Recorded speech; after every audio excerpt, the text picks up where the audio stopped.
Bom dia, pessoal. Sejam todos bem-vindos. Estou vendo aqui alunos, colegas, professores. É um prazer enorme estar aqui. Obrigada aí ao Dácio pelo convite e obrigada aí ao time que organiza esse evento, né? Pode não parecer, mas tem muita gente que interage ali no planejamento do evento, né? E faz isso acontecer. Então, estou super feliz também de estar no evento presencial. Acho que todo mundo está muito ávido, né, por ter esses momentos de interação, de troca. Então, tentei preparar aqui um material da melhor qualidade possível e vamos conversar um pouquinho sobre esse tema aí de processos e pessoas. Bom, deixa eu só me apresentar, né, porque a minha história que eu trouxe para vocês fala muito sobre a minha experiência. Então, assim como a Ana, eu sou uma pessoa formada em tecnologia, inclusive estudei aqui na PUC, Ciência da Computação, mas eu abracei a carreira de processos há bastante tempo. Eu vi a Ana falando e lembrei um pouquinho da minha história. Comecei a trabalhar com processos em 2008 e ela falou uma coisa que aconteceu muito comigo. Eu pesquisava BPM e vinha batalhão da Polícia Militar. Era super comum no Google, né? Então, desde essa época, eu me apaixonei pela carreira de processos, eu realmente abracei essa carreira. Então, eu segui dentro das áreas de tecnologia, fiquei ali 12 anos na Localiza, tive uma carreira somente direcionada a processos dentro da Localiza. Então, a gente era da área de tecnologia, mas atendia a toda a empresa falando de processos. Depois tive uma experiência recente na Vale durante 3 anos. Também tive a oportunidade de atuar com processos. Tive também na Magnesita, Banco Mercantil.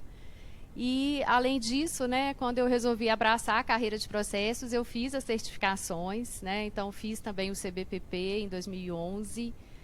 Fiz também a OCEB, né, que é uma certificação provida pela OMG. As certificações são muito boas, pessoal. Então, assim, eu super recomendo, porque é uma forma, né, de criar uma disciplina para você estudar, para você, né, buscar, beber de muita fonte, de muito conhecimento, que é super interessante, né? Mas a gente tem que trazer esse conhecimento para a prática, né? Então, eu tive a oportunidade de conciliar, né, toda essa teoria que eu aprendi nas certificações e de vivenciar isso, né? E é um pouquinho do que eu vou trazer aqui para vocês.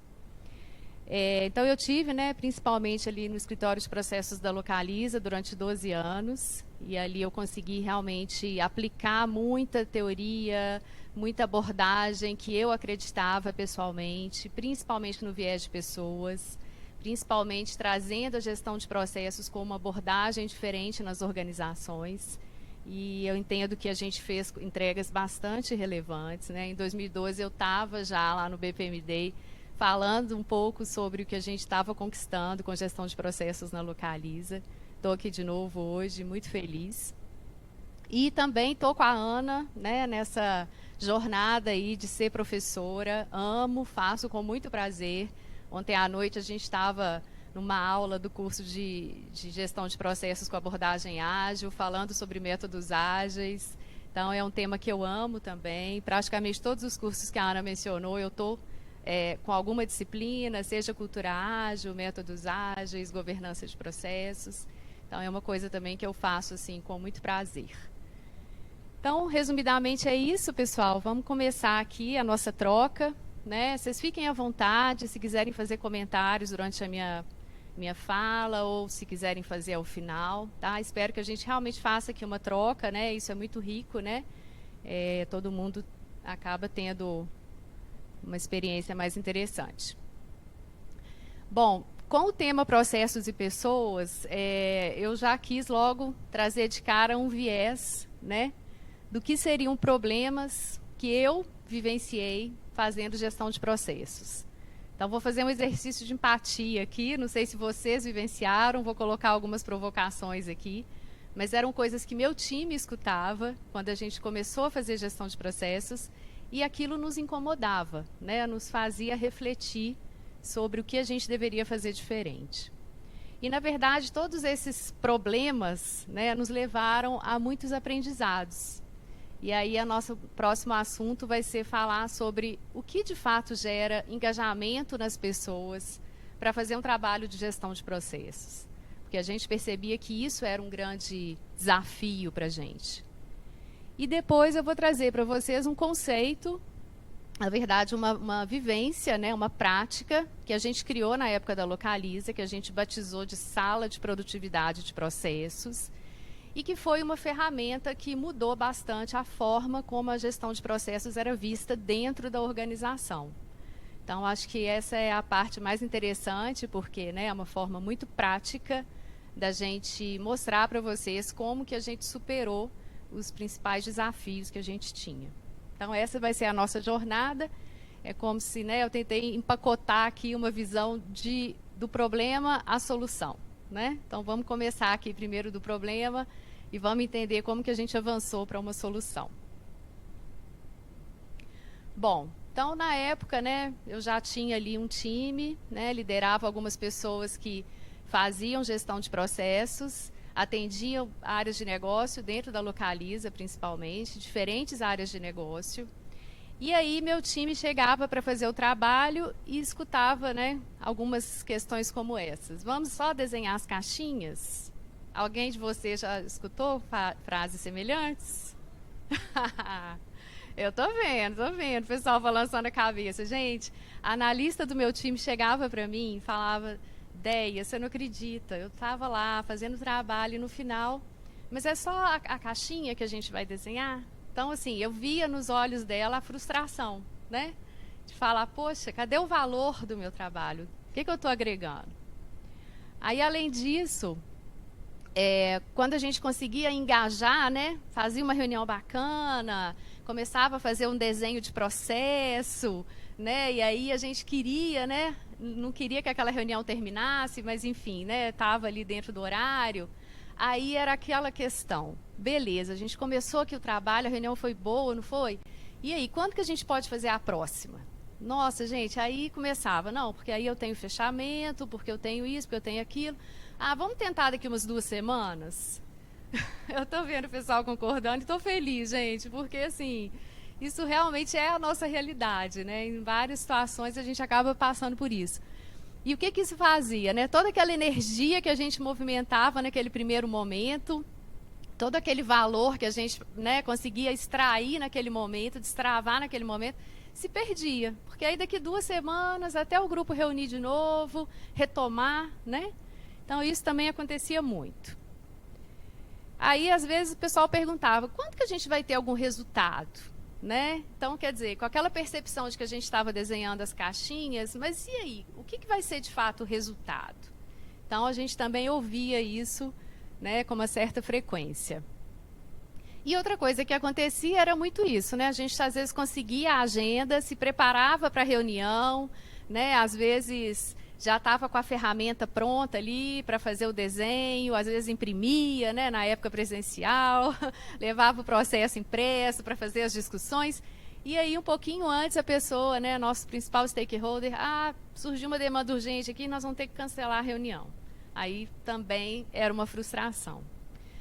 Então, pessoal, eu estou feliz porque, né, vi muitos de vocês concordando comigo. E, assim, sendo muito honesta, né, praticando aqui um diálogo aberto, um diálogo transparente.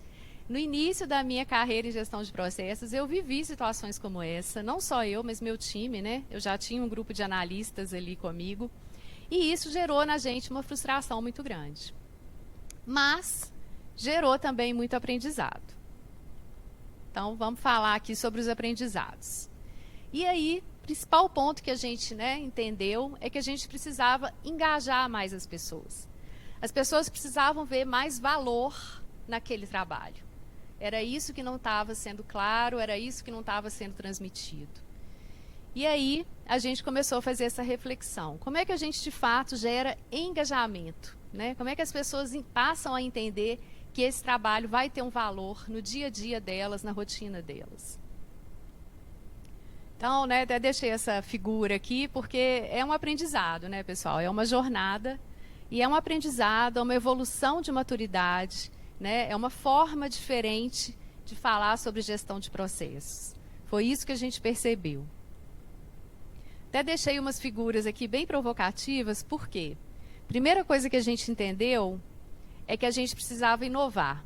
A gente precisava fazer a gestão de processos de uma forma diferente. Quando a gente recebia uma demanda, e era comum, a gente tinha muita demanda, né? Então, isso era uma coisa super positiva, eu tinha um backlog de muitas demandas.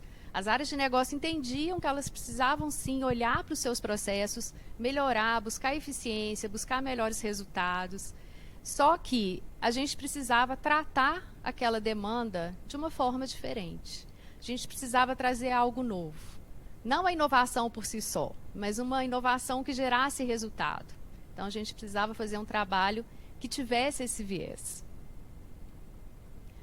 Além disso, pessoal, a gente precisava reforçar o propósito, né? Hoje em dia, as pessoas são muito motivadas a partir do entendimento do propósito, né? Eu acredito fortemente nisso. Então, tudo começa pelo porquê.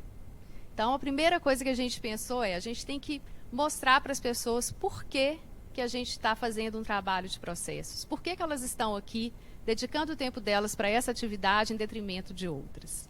Então, a gente entendeu que esse propósito que gera engajamento, que destrava valor, não estava claro num trabalho de processos. As pessoas não entendiam. Então, isso também é um ponto que nos gerou aí aprendizado. E, por fim, né, adoro essa figura aqui, solucionar problemas. Então, a gente precisava o quê? Entender que a gente ia trabalhar em cima dos problemas que existiam naqueles processos, que a gente ia buscar soluções e que a gente ia tratar aquelas soluções. Por quê, né? Uma das coisas que acontecia muito também, não sei se já aconteceu com vocês, é que a gente até chegava em discutir as soluções e o novo modelo de operação do processo, com o que precisava ser feito, só que aquilo era engavetado. No final das contas, quando a gente entregava todo aquele material para a área de negócio, aquilo acabava sendo engavetado. E aquele processo proposto, aquele to be, acabava ficando só no papel. Então, a gente entendeu que a gente precisava trazer soluções. Então, é sobre isso, né, pessoal? A gente precisava falar de soluções, a gente precisava falar de propósito e a gente precisava trazer uma forma diferente de planejar e executar uma demanda que iria olhar para a gestão de processos. Então, com todo esse aprendizado e aproveitando, né? Então, só para trazer uma linha do tempo, tá, pessoal? Isso foi lá em 2016. Então, eu entrei na Localiza em 2009. Tive algum tempo ali, né, criando cultura de gestão de processos. Fiz um trabalho de equipe, né? Que acho que muitos aqui também já fizeram, disseminar cultura, disseminar conceitos, quebrar silos, tudo isso. Fizemos, então, uma primeira onda, né, de trabalhos onde a gente tinha feedbacks como aqueles que eu trouxe para vocês. E aí a gente foi nesse aprendizado, nessa evolução de maturidade do próprio time de processos. E no período ali de 2016, a gente já tinha a metodologia ágil muito forte. Dentro da Localiza já era um conceito muito forte, a gente já vivenciava isso, especialmente dentro da área de tecnologia, nas entregas de tecnologia. Então, nós fizemos um benchmarking, né, com a própria área de tecnologia, como que eles estavam trabalhando, e aí nós vimos que existia um produto que lá na área de tecnologia já funcionava, a gente então criou esse produto para a área de processos. Então percebam, turma, isso é a primeira mudança, né? A gente passou a oferecer para as áreas de negócio um produto. Eu gosto muito desse termo. Vamos produtificar a nossa entrega? Vamos embalar a nossa entrega? Vamos fazer com que ela tenha começo, meio e fim? Vamos dar visibilidade do valor? Porque até então a gente não tinha essa clareza, né? Como vocês viram ali nos feedbacks, a coisa ia acontecendo. Então, nós criamos um produto, a área de processos passou a ofertar esse produto dentro da área de negócio. E aí, esse produto ele era baseado numa metodologia, claro, né? A gente também não ia sair oferecendo alguma coisa que não tivesse, né, já uma estrutura bem feita. Essa era exatamente a metodologia que a gente criou e que a gente aplicava. Então, eu vou trazer para vocês muito o viés humano mesmo. Então, olha só, a gente tinha 3 grandes etapas. Então, a sala, ela tinha um momento de planejamento e entendimento daquela necessidade, daquela dor, daquela demanda. Depois, a gente tinha um momento de execução da sala. né, em que o olhar era realmente vamos ver o que é preciso ser feito, e depois a gente tinha um ciclo de operação assistida da sala, para que a gente conseguisse garantir a perenidade do valor que foi gerado no ciclo de execução. E aí, turma, muitas coisas aqui foram novas para a gente na época, né? O que a gente propôs? Algumas coisas até bastante desafiadoras. Primeiro, o time box. Então, a gente entendeu que a sala deveria ter uma semana onde a gente iria fazer o entendimento e o planejamento, mais uma semana de execução, e depois um ciclo de operação assistida, que vai variar até a gente atingir o valor esperado. Então, quando não tiver mais valor para destravar naquela melhoria de processos, a sala está encerrada. E aí, né, o que tem de novo aqui? Time box fixo. Então, imaginem, totalmente diferente daquele contexto inicial que a gente não tinha nenhum planejamento. Alocação das pessoas. Então, eu vou passar aqui só para vocês verem, né? Primeiro, definição clara de um objetivo. Qual é o valor? Eu vou trazer exemplos aqui, mas só para entender, para a gente entendendo. Qual é o valor que a gente espera ter como resultado da sala? O entendimento claro dessa necessidade, né? Então, uma contextualização. A alocação de pessoas. Então, a gente falava não só das pessoas do negócio, né, mas também áreas de interface, aí aquela técnica de processos, né, que todo mundo conhece. Identificar, então, qual que seria a necessidade de disponibilidade dessas pessoas para atuar na sala. Então, tem desafio, claro, eu preciso negociar a disponibilidade da pessoa, ela vai ter que deixar um pouco a rotina dela de lado para se dedicar à sala. Expectativa das entregas, mas eu vou entregar resultado. A sala vai ter um resultado que eu vou apresentar como produto final. E, né, uma clareza aqui ainda na fase de entendimento de quais seriam as ações, os gaps que deveriam ser tratados. Então, tudo isso acontecia. Vou passar aqui alguns exemplos reais, só para tangibilizar para vocês, e depois a gente fala das próximas etapas. Então, por exemplo, né, exemplos reais aqui, né, mas só para vocês verem. Então, coisas simples, pessoal, mas que fazem um efeito enorme. Primeiro, um planejamento formal mesmo, né, que era enviado para as pessoas. Então, a gente criava ali, alocava, né, a agenda das pessoas, mandava a convocação mesmo pelo Outlook. E ali a gente já colocava esse elemento humano, né? Olha, você foi escolhido para participar de uma sala de produtividade, nós vamos te apresentar, né, várias ferramentas, contamos com você, sua participação é essencial. Então, aqui a gente já criava, né, um engajamento ali, nem que fosse pela curiosidade da pessoa entender, mas o que é isso, né? O que é essa sala de produtividade? A gente já deixava claro, né, o nível de disponibilidade das pessoas, né, principalmente aqui da liderança, né? Então, aqui a gente tinha uma forma... A sala funcionava mais com o nível mesmo operacional, né, que executa o processo. Claro que a gente fazia checkpoints ali com os líderes, quando o time não tinha autonomia para mudar, né, alguma questão do processo. No final, a gente sempre empacotava a entrega, né, fazendo uma apresentação bacana dos resultados. Isso era super importante também. Então, assim, coisas muito simples, mas que fizeram total diferença, tá, pessoal? Aqui eu estou trazendo para vocês, assim, experiências reais mesmo. Outra coisa, né? A clareza em relação ao que é esperado como ganho da sala. Então, a gente chegava, né, para os principais stakeholders ali que passaram a demanda para a gente, ainda na fase de entendimento, tá, pessoal? E a gente falava, o que vai ser o fator de sucesso dessa sala? Se essa sala tiver sucesso, o que a gente pode conseguir? Até onde a gente pode ir? É uma pergunta exploratória, provocativa, né?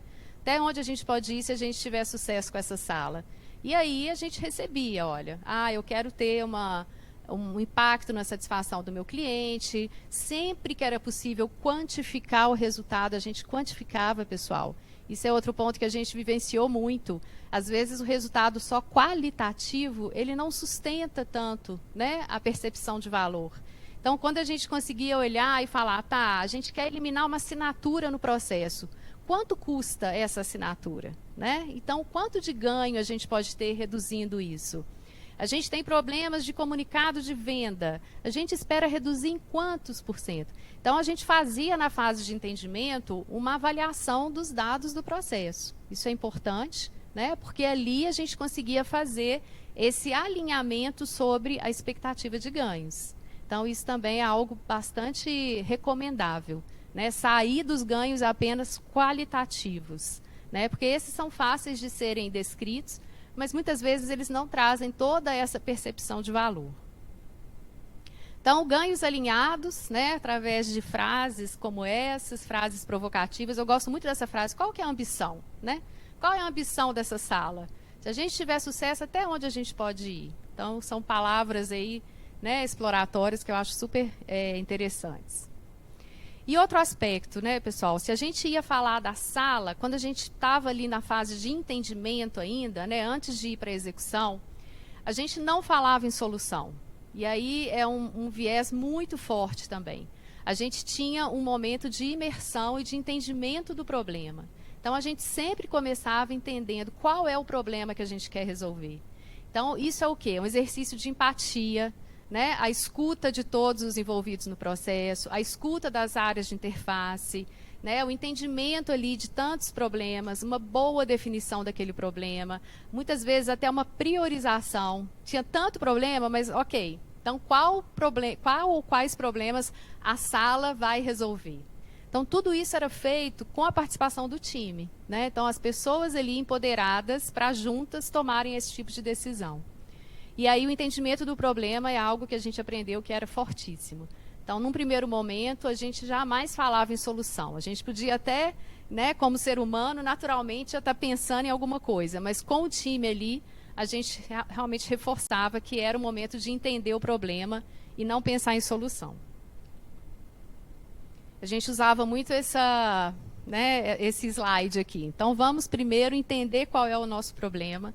Vamos segurar aí as ideias e propostas de solução, né, para que a gente possa ser mais assertivo na proposta de solução, né? Um problema bem definido é um problema meio resolvido, né? Então, vamos definir bem o nosso problema. E aí a gente usava algumas técnicas, né, pessoal? Claro que aí são técnicas que vocês devem conhecer também, né? A gente conversava com pessoas, a gente observava o processo, né? A gente vê muito desperdício observando o processo, as pessoas fazem de maneira automática, então a gente identificava ali, né? A gente realmente tinha uma questão de escuta muito forte. Aqui, né, a brincadeira, um dia na vida, né? Então, assim, no meu caso, por exemplo, a gente ia muito em agência, onde acontecia o atendimento com o cliente, para entender as dificuldades de quem operacionalizava o processo. Tudo isso aconteceu, né? E é muito rico, são experiências também muito ricas. Então, são coisas que eu recomendo fortemente. Tem uma ferramenta que eu nem trouxe o print aqui, mas que a gente usava muito, o mapa de empatia. Então, é uma ferramenta interessantíssima para você entender quais são as dores, quais são as dificuldades daquela pessoa que operacionaliza o processo, as frustrações, né? O que ela pensa, o que ela sente sobre o processo. É humanizar, né, pessoal? Então, eu acho que esse tema tem tudo a ver com o nosso dia de hoje, porque uma das coisas que a gente aprendeu é que a gente precisava humanizar esse trabalho de gestão de processos. E aí, né, pensando que a gente queria fazer uma entrega num desafio ali de um time box de uma semana, a gente tinha que ter um olhar também de priorização muito forte.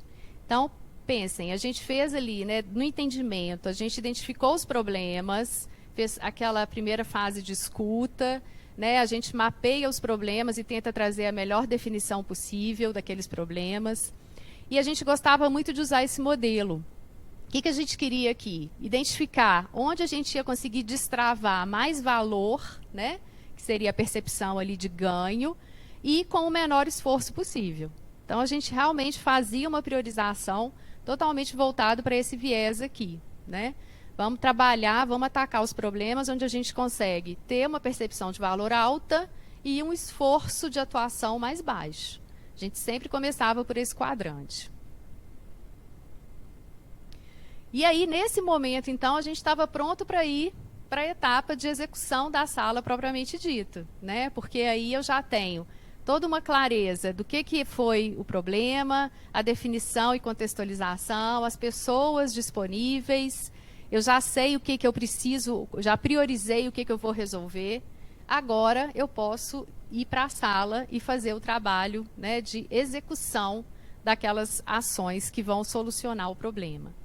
E aí, né, pessoal, eu estou falando aqui de um momento pré-pandemia, né, a gente rodou salas até 2020, antes da pandemia, e no momento, né, até então, era muito comum, né, estávamos todos no escritório, então a gente fazia mesmo a sala como um local físico.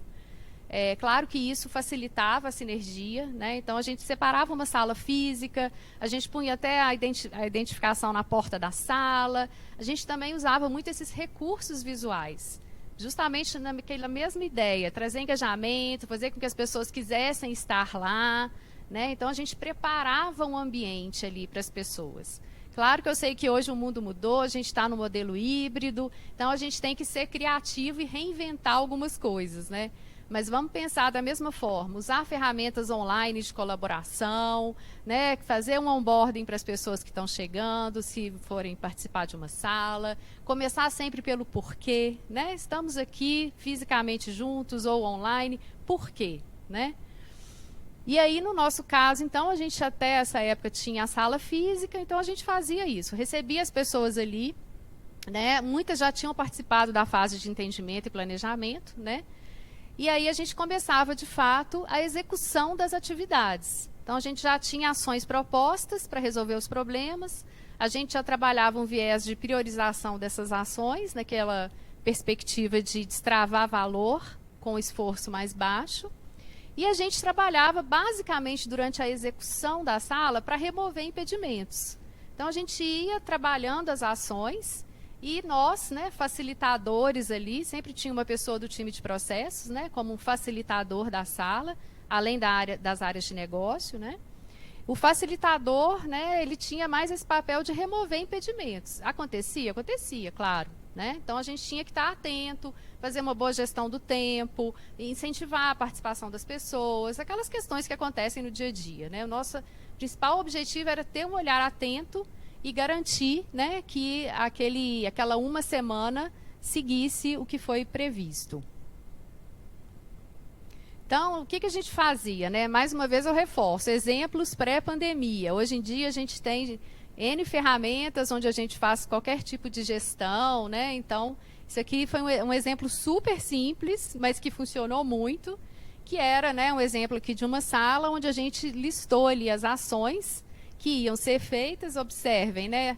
Tudo ali mais ou menos no time box ali de uma semana. Então a gente ia acompanhando, a gente sabia quem estava responsável. E aqui um ponto importante, né, turma? Se eu estou falando de uma semana, é claro que eu estou falando de ações também de tiro curto, né? Coisas que são realizadas de uma forma mais rápida. Então, é claro que, ao mapear as possíveis ações, a gente mapeava, por exemplo, ações de tecnologia, de automatização, mas, naquele viés de ganho e esforço, a gente priorizava as ações que tinham a ver com a operação do processo, muitas vezes relacionadas à comunicação, definição de papéis, simplificação de atividades, mas não necessariamente ligadas a entregas de tecnologia. A gente poderia endereçar essas entregas, né? Elas apareciam durante, né, o brainstorming ali de ações, mas elas provavelmente não eram priorizadas na sala, porque uma semana é muito pouco tempo para você fazer alguma coisa de tecnologia, né?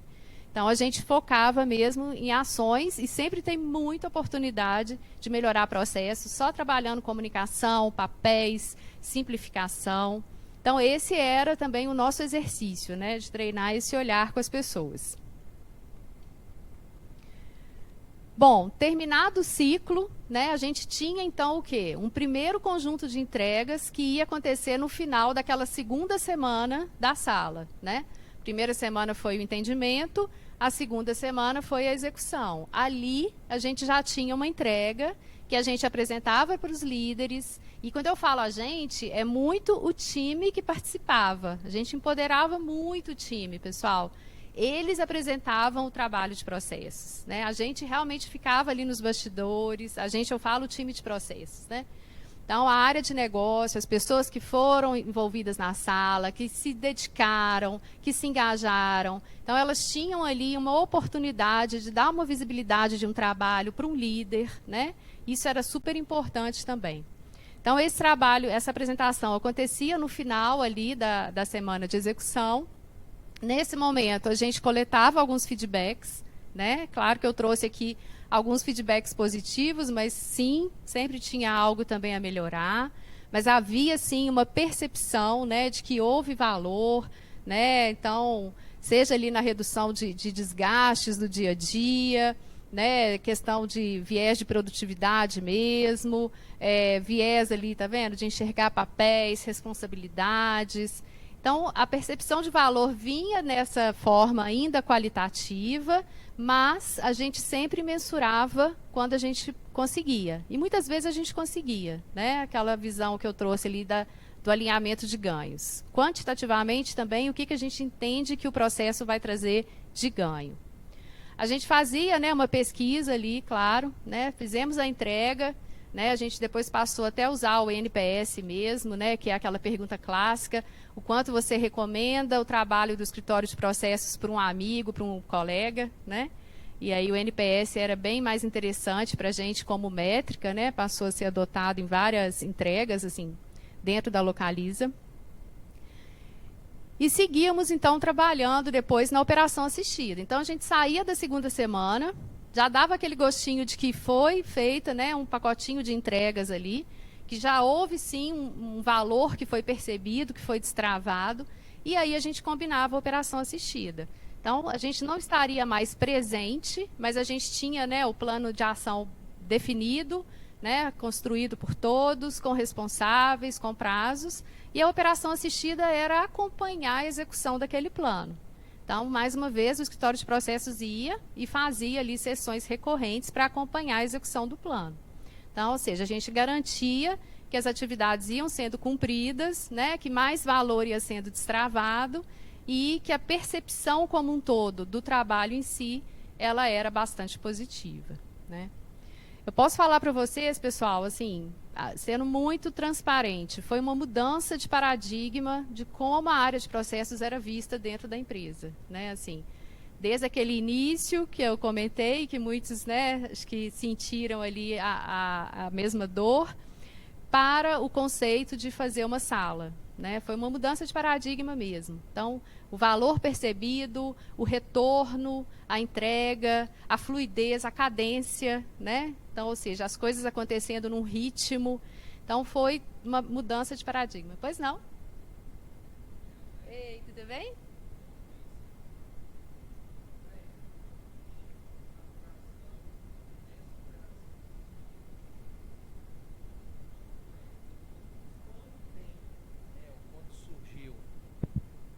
Quando surgisse algum tipo de correção, como que o time de vocês tratava esse tipo?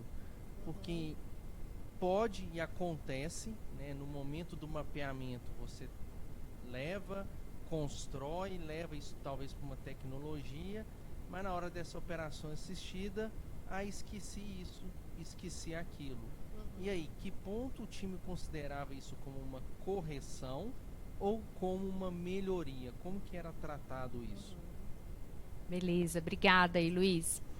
Então, 2 pontos importantes, né? A questão do tempo da operação assistida, aqui tem uma questão muito forte, Luiz, olha só, até atingir o valor esperado. Então, a gente realmente marcava sessões, né, de acompanhamento ali do plano, que era, né, batizado como operação assistida, mas isso era também definido em conjunto com o time. Então, faz sentido, muitas vezes a gente poderia até não cumprir todo aquele conjunto de ações que foi definido em sala. E se o time estivesse confortável de que aquilo ali já não traria mais valor, aquela ação específica não traria mais valor, ok, a gente podia concluir a fase de operação assistida. Então, te respondendo assim, não existia um prazo fixo, mas era tudo combinado com o time. Então, assim, essa questão também dessa autonomia do time, né, desse empoderamento para definir as coisas juntos, pessoal, é super importante. Então, a gente punha a questão para o time. Vale a pena fazer mais uma rodada de operação assistida ou não? Então, era tudo definido em conjunto, mas era super importante, tá? Porque aí era aquela coisa, as pessoas voltavam para a rotina, eram consumidas pela rotina e muitas vezes, né, iriam esquecer o que foi combinado, o que ficou ali da sala. Então, a gente tinha que manter isso vivo.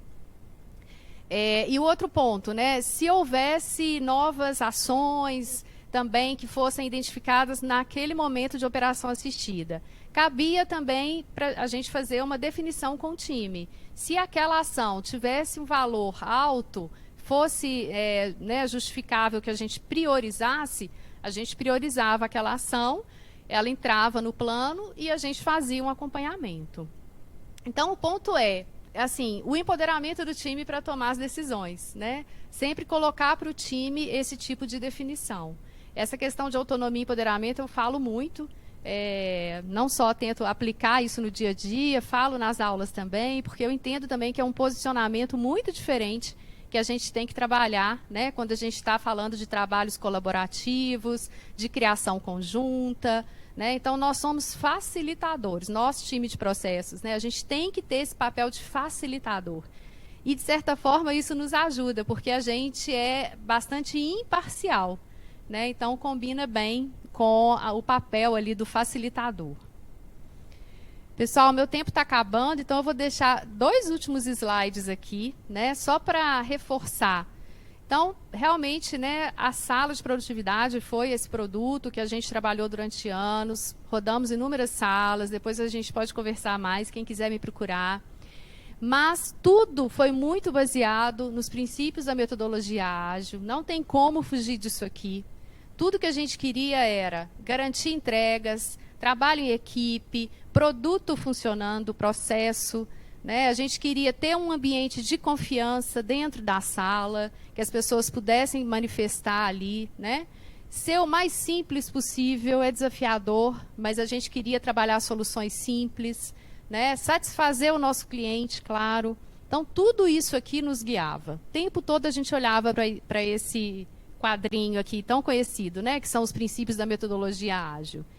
E, por último, para inspirar vocês também, muita coisa baseada em design thinking, né? Esse aqui é o Tim Brown, ele foi o, né, criador aqui da IDEO, né, que é a empresa que divulgou os conceitos de design thinking. Design thinking é construir, né, fazer o design centrado em pessoas. Então, tudo isso que eu contei para vocês aqui tem como base design thinking. Construir com pessoas, trabalhar a partir das pessoas, empoderar as pessoas, divergir e convergir o tempo todo, divergir no sentido de abrir o leque para, né, ver possibilidades e convergir no sentido de criar consenso dentro do time. Então, todo esse modelo, né, que a gente trabalhou, a gente estava o tempo todo olhando para o design thinking. Mapa de empatia, que eu comentei, é uma ferramenta de design thinking. Então, é sobre isso, né? É sobre criar um time que tenha força, que seja empoderado, que entenda por que eles estão juntos e que perceba valor naquele trabalho que está sendo construído. E é um aprendizado constante, pessoal. Então, o que fica aqui é isso, né? Que a gente tem que estar o tempo todo aprendendo, se reinventando, né? Esse modelo de sala vai ter sucesso no futuro? Não sei, né? Aquela história, hoje em dia tudo é tão líquido, né? Ele nos garantiu, sim, uma mudança de patamar, uma mudança de percepção de valor para o time de processos, mas eu não sei se ele vai ser sustentável. A gente tem que estar sempre aprendendo, né, olhando para o que a gente fez, o que foi bom, o que não foi bom, escutando os nossos clientes, né, trazendo melhoria, e esse é um ciclo que eu entendo que a gente tem que fazer o tempo todo. Bom, acho que meu tempo terminou, né? Não sei.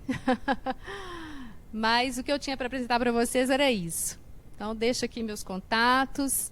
E, mais uma vez, muito obrigada. Né? É um prazer enorme estar aqui. Muito feliz com as trocas, mesmo que sejam aí só, né, a percepção de, né, de vocês aí, da identificação com as minhas dores. Então, fico feliz aí que a gente pôde fazer essa troca. Ah, sim.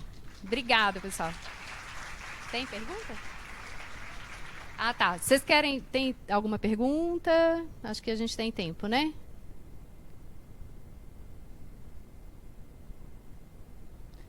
E aí, André, tudo bem? Oi, bom dia, joia. Bom dia. Eu sou da MRV e a gente está vivendo um momento até bem parecido com esse aí que você trouxe. A Aham, gente já fez algumas coisas parecidas, aí eu fiquei com uma dúvida. Isso era... Porque a gente, hoje nessa área, ela trabalha... O nosso cliente é obra, o pessoal aham, da ponta. sim. Esse trabalho era feito... Era o back-office também para as áreas de ponta, loja, oficina, ou era algo já para o cliente final? E se sim, como que... A grande dificuldade nossa é de envolver essas pessoas que não estão diretamente ligadas ao processo. Sim. Como fazer isso da melhor forma, assim? Não, beleza.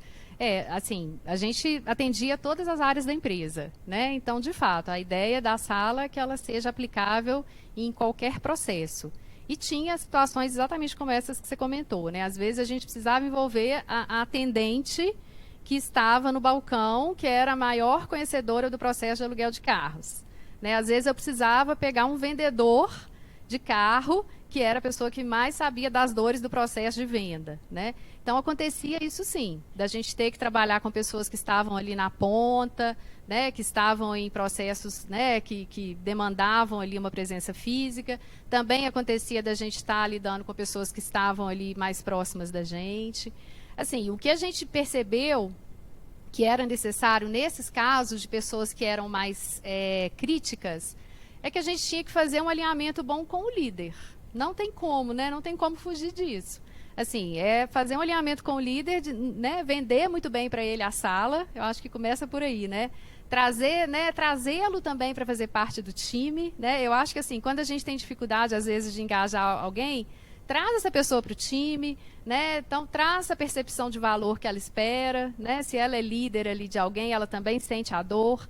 E aí, com isso, com essa boa venda da sala, a gente acabava conseguindo ter uma disponibilidade de pessoas mais críticas, que às vezes não estavam fisicamente no mesmo local, né?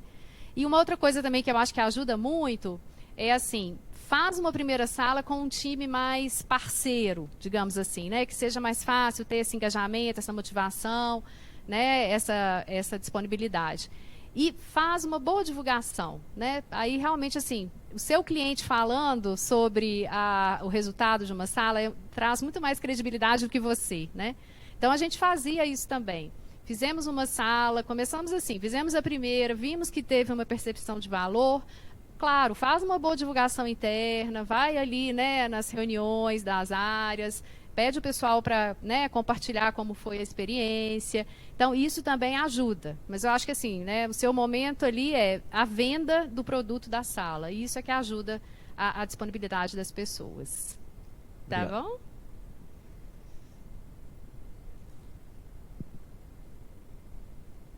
Mais alguém? Oi. Bom dia, tudo bem? Bom Meu nome é dia. Jonathan. Oi, Jonathan. Eu vi que você falou ali que no momento da sala, né, na parte de execução, são colocados planos de ação que alguns têm um esforço muito alto, tipo automatizações, esse tipo de coisa, e não Aham. valem a pena ser implementados naquele período de uma semana porque não dá tempo. Aham. E a minha pergunta é: existe dentro desse processo da sala ou fora desse processo da sala, envolvendo somente o time de processos, alguma coisa que pega todas esses planos de ações que são mais demorados para fazer um processo de melhoria contínua? Uhum. E se isso é interessante e como vocês faziam isso? Porque eu acho Sim. um ponto É, muito interessante para o momento onde é que a minha empresa está vivendo hoje. Entendeu? entendi. Essa questão da automatização era sempre um ponto sensível, né? Por quê? A gente entendia que tinha, sim, muito ganho de fazer essas primeiras ações, como eu comentei, né? Ações que não dependiam de automatização. Mas muitas vezes as pessoas tinham uma expectativa natural também de ter algum grau de automatização, né? Então, nesse momento, o que a gente fazia? A gente trazia alguém da TI também dentro da sala, e aí ali a gente fazia esse compartilhamento. Então, assim, mapeamos ações que envolvem automatização, mapeamos. Nós não vamos ignorá-las, né? A gente só não trazia para aquele time box da sala. Mas a gente tentava endereçar sim. Então, a gente convidava alguém da TI, né? Geralmente alguém que já era responsável por atender as pessoas daquele processo. E aí, essa pessoa, a gente tentava, de alguma forma, endereçar essas ações. Né? Lá também a gente já tinha a metodologia ágil na própria TI, né? Como eu comentei. Então, a gente tentava ver, é possível incluir no backlog? Tem uma previsibilidade de quando isso poderia ser endereçado? Né? Assim, a gente já não trabalhava tanto com o conceito de projetos, mas, né? Então, a gente ia tentando colocar nos ciclos de sprints, né? Mas, sim, a gente tentava endereçar. E depois, naturalmente, o time de processos evoluiu, a gente passou a implementar também o BPMS, RPA. Então, muitas vezes, as próprias necessidades de automatização que vinham da sala, a gente tratava dentro do próprio backlog do time de processos com as tecnologias que a gente atendia, né? Mas tinha todos os contextos. Entendi. Muito obrigado, viu? Nada? Oi. Bom dia. Oi, Ricardo.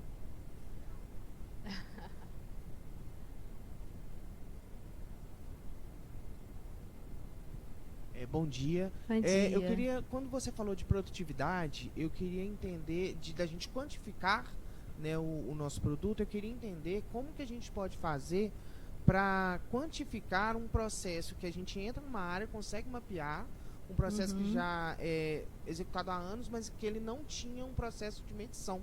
Né? E a partir do momento que a gente mapeia, a gente consegue medir, mas a gente não consegue, algumas das vezes, fazer esse comparativo para mostrar para o stakeholder o ganho que a gente obteve. Então, como que a gente consegue fazer esse paralelo de comparação? Esse ponto é super importante, né? E é super comum também, né? Às vezes você chega na área, você quer entender quais que são os indicadores do processo, o pessoal já vai falando que não tem, né?